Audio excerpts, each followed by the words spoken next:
આ પ્રસાદીના ચરણાવીનની જે છત્રી દેખાય છે એમનો ઇતિહાસ એવો છે કે બુધેજમાં ખોડાભાઈના દરબારમાં જારનું સદાવ્રત ચાલુ હતું. નીલકંઠવર્ણી બુધેજમાં ખોડાભાઈના દરબારમાં આવ્યા ત્યારે નીલકંઠવર્ણીએ એમના ધર્મપત્નીને કહ્યું કે રોટી જમવા આપો, અમારે જમવો છે. ત્યારે બાઈએ કહ્યું કોઈ પણ ભિક્ષુક આવે છે ત્યારે અમે તેમને જાર આપીએ છીએ. તેમ કહીને નીલકંઠવર્ણીને બાઈએ જાર આપી. તે જાર લઈને નીલકંઠવર્ણી બુધેજમાં ગામની ભાગોળે કુવા પાસે જ્યાં હાલ મુસલમાનની દરગાહ આવેલી છે ત્યાં કબૂતરને જાર નાખી દીધી તો બધા કબૂતર સમાધિમાં આવી ગયા. ત્યારે ત્યાં ફકીરે જોયું ત્યારે કહ્યું કે ઓ બાવા, ये तुमने क्या कर डाला, सब कबूतर को मार दिया. ત્યારે નીલકંઠવર્ણીએ કહ્યું કે તે મરી નથી ગયા પરંતુ તે ખુદાના દરબારમાં ગયા છે, હમણાં થોડી વારમાં પાછા આવી જશે. પછી નીલકંઠવર્ણીએ ચપટી વગાડી એટલે કબૂતરો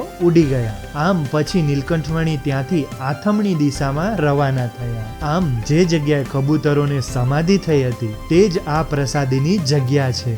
બુધેજ જાઓ ત્યારે આ જગ્યાએ દર્શન કરવાનું ચૂકતા નહીં. આવા ને આવા વિડીયો જોવા માટે ચેનલને સબસ્ક્રાઇબ કરો. ઇન્સ્ટાગ્રામ અને ફેસબુકમાં જોતા હોય તો લાઈક ને ફોલો કરવાનું ભૂલતા નહીં. જય સ્વામિનારાયણ.